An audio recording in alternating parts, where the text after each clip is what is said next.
విజయదశమి రోజు పాటించవలసిన నియమాలు ఏమిటి?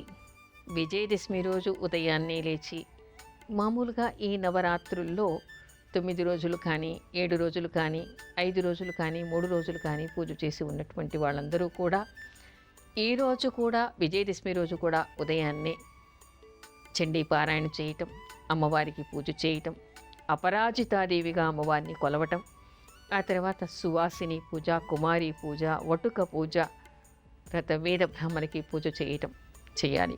అంటే చండీ పారాయణం చేసేవాళ్ళు ఈరోజు చేసేటువంటిది శాంతి పాఠంగా చెప్తారు.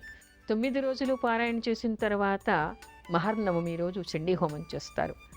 ఆ తర్వాత విజయదశమి రోజు శాంతి పాఠం అని ఒక పారాయణ చేస్తారు. ఆ విధంగా చండీ పారాయణం చేసేవాళ్ళు చేయించుకోవాలి. తర్వాత సువాసిని పూజ గత 9 రోజులుగా చేసి ఉన్నటువంటి వాళ్ళు విజయదశమి రోజు కూడా తప్పనిసరిగా అక్కడ సువాసినికి పూజ చేసి ఆవిడకి వస్త్రాలు సమర్పించాలి. తర్వాత భోజనం పెట్టాలి, ఆవిడ ఆశీర్వచనం తీసుకోవాలి. మంగళకరమైనటువంటి ద్రవ్యాలన్నీ కూడా, అంటే మనం ఇంతకుముందు చెప్పుకున్నాం కదా, నల్ల పూసలు, అద్దము, దువ్వెన, గాజులు, కాటుక, ఆ తర్వాత పసుపు, కుంకుమ, వస్త్రాలు, పువ్వులు, ఇలాంటివన్నీ మంగళకరమైనటువంటి ద్రవ్యాలన్నీ కూడా ఆవిడకి సమర్పించేటువంటి వస్తువులతో పాటు ఇచ్చి ఆవిడకి కాళ్ళు కడిగి పసుపు పారాణి పెట్టి, కుంకుమ పెట్టి, పువ్వులు ఇచ్చి ఆవిడకి పాద పూజ చేసి వస్త్రాలు సమర్పించి ఆవిడ ఆశీర్వచనం తీసుకోవాలి, ఆవిడకి భోజనం పెట్టాలి. అదేవిధంగా కుమారికి కూడా ఆ రోజు భద్ర అంటే ఏమిటి? భద్రతను కలిగించేటువంటి తల్లి, అక్కున చేర్చుకొని రక్షణ ఇచ్చేటువంటి తల్లి అమ్మవారు. ఆ విధంగా భద్ర రూపంలో కుమారి పూజ చేస్తారు.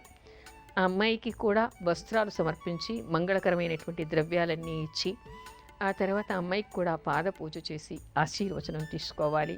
వాళ్ళకి కూడా సిమీపత్రిని ఇచ్చి ఆశీర్వచనం తీసుకోవాలి. వటుక పూజ అంటే ఉపనయనం అయినటువంటి బ్రహ్మచారికి కూడా పూజ చేయటం. అదేవిధంగా వేద బ్రాహ్మణుంటే, చండీ పారాయణ చేసిన వాళ్ళు ఉంటే వాళ్ళకి కూడా వస్త్రాలు, దక్షిణ తాంబూలాలు సమర్పణ చేసి ఆ తర్వాత వాళ్ళందరికీ భోజనం పెట్టి, తర్వాత అమ్మవారికి పెరుగన్నం నైవేద్యం పెట్టి కలశానికి ఉద్వాసన పలకాలి. ఆ తరువాత యజమాని, ఎవరు దీక్ష చేసిన వాళ్ళు ఉన్నారో వాళ్ళు అపరాజితాదేవి పూజ చేసిన తర్వాత భోజనం చేయాలి. అప్పటికి వాళ్ళకి ఈ నవరాత్రి దీక్ష వ్రత సమాప్తం జరుగుతుంది. సాయంత్రం పూట శమీ వృక్షానికి పూజ చేయటమో, లేదా మధ్యాహ్నం వీలైతే మధ్యాహ్నం కానీ శమీ వృక్షం దగ్గరికి వెళ్ళి ప్రదక్షిణలు చేసి నమస్కరించి రావాలి. అది వీలు కానటువంటి వాళ్ళు, అందుబాటులో లేనటువంటి వాళ్ళు సిమీపత్రిని పెద్దవాళ్ళకి ఇచ్చి ఆశీర్వచనాన్ని పొందాలి. అయితే పూజ పూర్తి అయిపోయింది కదా అని చెప్పి ఆ రోజు నియమాల్ని ఉల్లంఘించకూడదు. ఈ 9 రోజులు ఏ విధంగా నియమాల్ని పాటించారు అంటే మద్యమాంసాన్ని స్వీకరించకుండా, అబద్ధాలు ఆడకుండా, తర్వాత బ్రహ్మచర్యం చేస్తూ ఏ విధంగా నియమాల్ని పాటించి ఉన్నారో ఈ విజయదశమి రోజు కూడా అలాంటి నియమాల్ని పాటించాలి. అంతేకాదు ఇక్కడ 3 విధాలుగా మనకి పాపాలు చెప్తూ ఉంటారు. ఒకటి ఏమిటంటే మనం ధర్మాచరణ చేయకపోవటం వలన మనకి పాపాలు వస్తాయి. ఒకటి మనం పాపాలు చేయటం వల్ల, తెలిసి చేయటం వలన వస్తాయి. కొన్ని తెలియక చేయటం వలన వస్తాయి. అంటే తెలిసి చేసేవాళ్ళు చాలా అరుదుగా ఉండొచ్చు, తెలియక చేసేవాళ్ళు ఎక్కువ మంది ఉండొచ్చు. కానీ కొన్ని ధర్మాచరణ చేయకుండా ఉండేటువంటి వాళ్ళు చాలామంది కనిపిస్తూ ఉంటారు. ఈ సంవత్సరంలో ఈ తిథి రోజు, ఈ వారం రోజు ఈ పని చేయకపోతే ఇలాంటి దోషం అని చెప్తూ ఉంటారు. ఏకాదశి రోజు అన్నం తింటే బ్రహ్మహత్యా పాతకం చేసినటువంటి దోషం వస్తుంది అంటారు. అంటే అన్నాన్ని ఆశ్రయించి అనేక పాతకాలు ఏకాదశి రోజు ఉంటాయట. అందుకని ఆ రోజు ఉపవసించండి అని చెప్తూ ఉంటారు. ఆ రోజు అన్నం తినకూడదు అంటారు. మరి తిన్నారనుకోండి బ్రహ్మహత్యా పాతకం వీళ్ళకి అంటుకుంటుంది కదా. అంతేకాదు, సూర్యోదయం తర్వాత నిద్రపోయారనుకోండి బ్రహ్మహత్యా పాతకం పట్టుకుంటుందట. అంటే ఈ రోజుల్లో చాలామందికి రోజు హత్య చేసినటువంటి పాపం వచ్చేస్తుందేమో. అంటే చాలామంది పొద్దుక్కిన తర్వాత నిద్ర లేవడం అనేది ఒక ఫ్యాషన్గా తయారైంది ఈ రోజుల్లో. చాలామందికి బ్రహ్మహత్యా పాతకాలు అంటుకుంటూనే ఉంటాయి. ఏకాదశి అనేటువంటిది చాలామంది చేయరు కాబట్టి ఏకాదశి రోజు అన్నం తినకపోయినా కూడా బ్రహ్మహత్యా పాతకం అంటారు. అంటే కొంతమంది దీనివలన ఇంకో రకంగా ఇంకో కోణంలో మాట్లాడేవాళ్ళు కూడా కనిపిస్తూ ఉంటారు. ఎంతసేపు చచ్చిపోయిన తర్వాత ఏదైనా జరిగితే భయపడుతూ మనం మంచి పనులు చెయ్యాలా అని. ఇప్పుడు అది ఉందో లేదో తెలియదు కదా, ఇప్పుడుండేటువంటి ప్రయోజనం ఏమిటి అని కూడా అడిగేవాళ్ళు కొంతమంది కనిపిస్తూ ఉంటారు. నిజమే, దానికి కూడా మనం సమాధానం చెప్పుకోవాలి. చిన్న పిల్లాడు ఉన్నాడండి, చిన్నప్పుడు తప్పు చేయకూడదు అనేటువంటి విషయం వాడికి తెలియదు, ఎటంటే అటు పెడుతూ ఉంటాడు. కానీ అమ్మ కొడుతుంది, నాన్న కొడతాడు, టీచర్ కొడతాడు అంటే వాడు ఆ పని చేయకుండా ఉంటాడు. పెద్ద అయిన తర్వాత మాత్రమే వాడికి జ్ఞానం వచ్చిన తర్వాతనే ఆ పని ఎందుకు చేయకూడదని తెలుసుకొని రేపు వాడి పిల్లాడికి కూడా వాడు అదే విషయం చెప్తూ ఉంటాడు, అదే బెదిరిస్తూ ఉంటాడు. అదేవిధంగా మనం అజ్ఞాన అంధకారంలో ఉన్నంత వరకు కూడా మనకు ఏది ఏమిటి, దేనివల్ల కష్టం, దేనివల్ల నష్టం అనేటువంటి విషయాన్ని మనం తెలుసుకోలేం. అది తెలుసుకోవాలి అంటే మనకి పరిజ్ఞానం చాలా కావాలి, అన్ని కోణాల్లో కావాలి. అయితే ఇప్పుడు వచ్చేటువంటిది ఏమిటి మనకి, మనం ఇప్పుడు అన్నం ఎందుకు మానేయాలి, ఏకాదశి వ్రతాన్ని మనం ఎందుకు చేయాలి అంటే దీని వెనుక కూడా అనేక కోణాలు మనం చెప్పుకోవచ్చు. మరణించిన తర్వాత పక్కన పెట్టండి, బ్రతికి ఉన్నప్పుడు కూడా మనకి నరకం ఉంటూ ఉంటుంది. ఎలాంటి నరకం?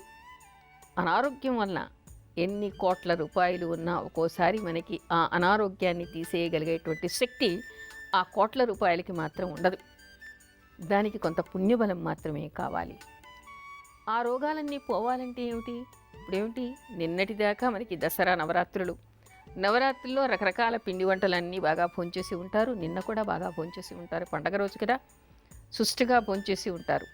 ఇప్పుడు ఉన్నది ఏమిటి మనకి దక్షిణాయనం, వర్షాకాలం, రోగాలు పెచ్చిమీరిపోతూ ఉంటాయి. అందుకే శక్తి పుంజుకోవడం కోసమే మనం శక్తి పూజలు చేసి ఉన్నాం.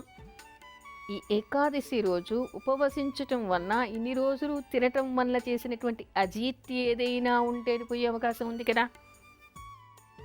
జ్యోతిష్శాస్త్రాన్ని అనుసరించి కూడా మనకి ఏకాదశి రోజు భద్రకరణం ఉంటూ ఉంటుంది.